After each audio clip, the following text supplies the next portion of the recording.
একটা কথা আমার সবসময় শুনতে হয় যে আমি আমার ভিডিওতে পাপাইকে কেন নিই না, পাপাইকে কেন দেখাই না। দেখো, পাপাইকে না দেখানোর একটা কারণ আছে, কারণটা তোমরা ভিডিওতেই বুঝতে পারবে যে আমি ওকে ভিডিওতে কেন নিতে চাই না।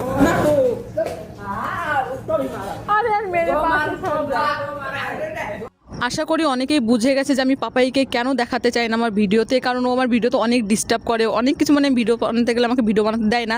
আমি অনেক সময় ওকে মানে দেখানোর চেষ্টা করি যে চলো ওকে একটু ভিডিওতে নিয়ে যাই বা কি। ও সত্যি কথা বলছে, ওর এই যে আমি ঠিক এই কারণটার জন্য আমি আমার কোনো ভিডিওতে পাপাইকে নিই না বা পাপাইকে আমি দেখাতে চাই না। কারণ এর এই বাচ্চামো স্বভাবটা, সত্যি কথা বলছি, এত বড় হয়ে গেছে একটা ছেলে, এর বাচ্চামো স্বভাবটার জন্য আমি আমার কোনো ভিডিওতে আমি ওকে শো করি না। আর যখনই আমার ক্যামেরা চালু দেখবে সবসময় খালি নিজের বডি দেখাতে আসবে। আরে ভাই, তোমার এই বডি আমরা দেখতে চাই না কেউ, কারণ এই রোজ রোজ একই বডি দেখতে দেখতে আমরা ভাই অতিষ্ঠ হয়ে গেছি। তোমরা এখন কেউ, আমি আশা করি এখন কারোর মনে কোনো কোশ্চেন নেই যে আমি কেন পাপাইকে ভিডিওতে নিই না বা আমার কোনো ভিডিওতে আমি ওকে নিতে চাই না। তো আশা করি সবার কাছে ক্লিয়ার হয়ে গেছে কেন আমি ওকে নিই না।